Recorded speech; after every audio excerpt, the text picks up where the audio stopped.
सास ने सिखाई पड़ोसन को सबक। अरे ओ कांता, ये क्या गरीब घर की बहू लाई हो तुम अपने इतने पढ़े लिखे सुंदर और कमाऊ बेटे के लिए। इसके लिए क्या शहर में लड़कियों की कमी हो गई थी जो गांव की कम पढ़ी लिखी लड़की को इसके सिर मढ़ दिया। हम कितने रिश्ते दिखाए थे तुम्हें, अच्छा खासा दहेज भी मिलता और लड़की भी बिल्कुल गोरी चिट्टी आती। पता नहीं का पत्थर पड़ गए तुम्हारी अक्ल को जो ये रास्ते का पत्थर उठा लाई अपने शीश महल के लिए। देखना एक दिन तुम्हारे घर को भी तोड़ देगी।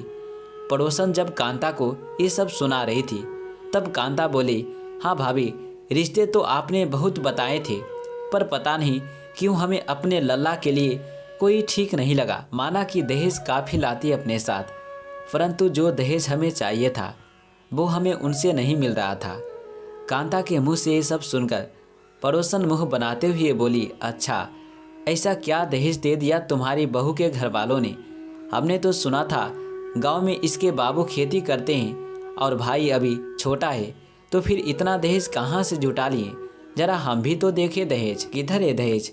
हमारी आंखें अभी इतनी भी कमज़ोर ना हुई है, हमें तो खाली एक कपड़े का बक्सा दिखाई दे रहा है। तब कांता बोली, भाभी इस बक्से में ही रखा हुआ है सारा दहेज, लेकिन वो मैं आपको अभी नहीं कुछ दिनों बाद दिखाऊंगी।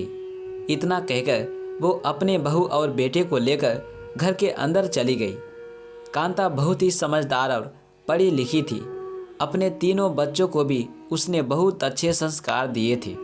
पति की मौत के बाद उसे पति की जगह सरकारी नौकरी मिल गई थी, इसलिए बच्चों को पालने में कभी पैसों की कमी महसूस नहीं हुई।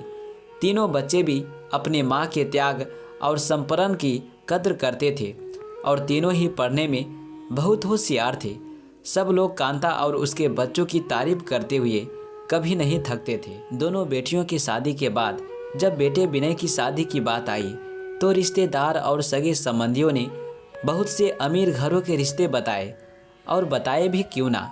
विनय बैंक में मैनेजर जो था और इकलौता बेटा घर का, लेकिन कांता को उनमें से कोई पसंद नहीं आया। कुछ रिश्तेदार ने तो नाराज होकर ये भी कह दिया कि क्या जीवन भर बेटे को कुंवारा ही रखोगी? कुछ ने बातें बनाई कि देखते हैं क्या ऐसा बहू लाएगी। कांता ने कभी इन बातों पर ध्यान नहीं दिया। उसके मन में तो सुरेखा ने पहली नज़र में ही अपनी जगह बना ली। सुरेखा से वो पहली बार पिछली गर्मियों की छुट्टियों में मिली थी, जब उसे स्कूल में शिविर में शामिल होने के लिए 15 दिन गांव जाना पड़ा था। सुरेखा भी वहां एक स्वयं सेविका की सेवाएं दे रही थी।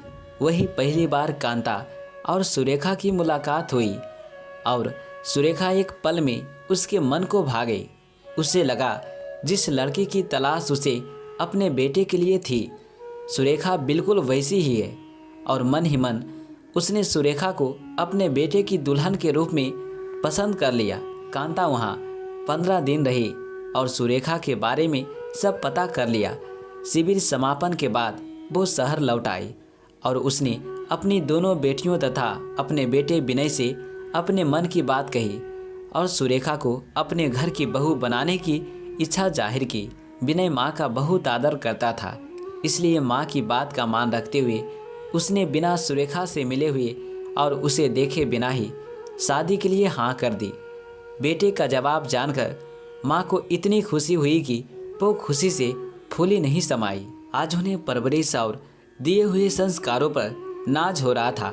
वो अपने बच्चों के साथ गांव गई और बहुत ही समान तरीके से अपने बेटे की शादी करवा दी। वैसे भी सुरेखा के माता पिता के पास बहुत पैसा नहीं था, वो बहुत साधारण रहन सहन वाले थे। विदाई के वक्त सुरेखा के पिता जो कि एक किसान थे, कांता जी से सिर्फ इतना ही कहा कि आज आपके जैसे घर में मेरी बेटी की शादी हुई है तो मुझे लग रहा है कि जिस बीज को मैंने आज से 22 साल पहले बोया था और उसे फसल बनाने में जितनी मेहनत की थी, आज विनय जैसा दामाद पाकर और आप जैसी सोच रखने वाली सास को अपनी बेटी के लिए पाकर मुझे अपनी फसल का पूरा मोल मिल गया है। जिस तरह एक हीरे की परख एक जौहरी को होती है, उसी तरह गुणों की और संस्कारों की कद्र वही व्यक्ति करता है जिसमें पहले से ये दोनों ही मौजूद है। अब मैं अपनी फसल आपके हवाले कर रहा हूँ। अब इससे अच्छा अनाज और फल प्राप्त करना आप पर ही निर्भर है। शादी के कुछ दिनों बाद सुरेखा पूरी तरह से घर में रच बस गई थी। उसने घर की सारी जिम्मेदारी संभाल ली और कांता जी भी उसे एक माँ की तरह हर बात समझाती थी। उसने ही इस घर को नहीं अपनाया, बल्कि इस घर ने भी सुरेखा को पूरी तरह अपना लिया। विनय को भी अपनी माँ के ऊपर किए गए विश्वास की वजह से कभी पछताना नहीं पड़ा, बल्कि खुद को खुशकिस्मत समझता था जो उसे सुरेखा जैसी समझदार और सुलझी हुई जीवन संगनी मिली। लेकिन उसकी सोच और विचार बहुत ही स्वतंत्र थे।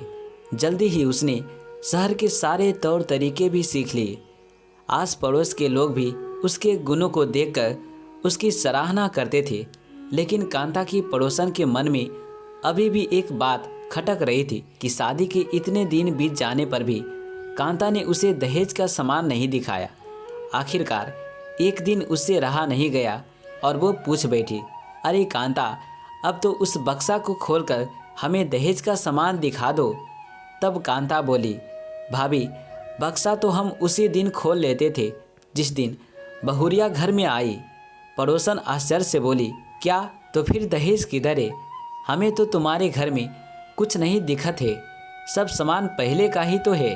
कांता ने हंसते हुए कहा, हाँ भाभी, सामान तो वही है सारा, लेकिन आपके सामने जो हमारी ये बहू खड़ी है यही हमारा सबसे बड़ा दहेज है। इस दहेज के सामने तो बाकी सारे दहेज फीके हैं। सामान तो कुछ दिनों में टूट जाता है या पुराना हो जाता है, लेकिन जो संस्कार और गुण इसमें है वो मेरे जीवन भर की धरोहर है, और वो तो ऐसी पूंजी है जो हर दिन कम ना होकर बढ़ेगी ही। तो फिर आप बताइए, इससे ज़्यादा दहेज मुझे अपने बेटे के लिए कहाँ मिल सकता था?